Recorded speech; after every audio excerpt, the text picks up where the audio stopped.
kayang i-press yung mga strings kasi super sakit. Kaya ang pangit ng tunog kasi hindi nyo na ma-press ng maayos. No.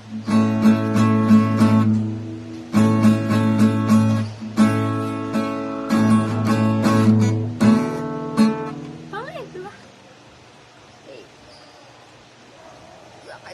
Sakit.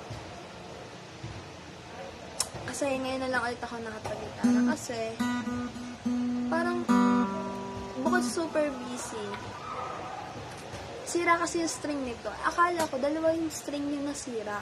Isa lang pala, ito lang palang last string. 6 string lang palang nasira. So, pwede pa rin magamit kasi yung last string lang naman. Ito man G.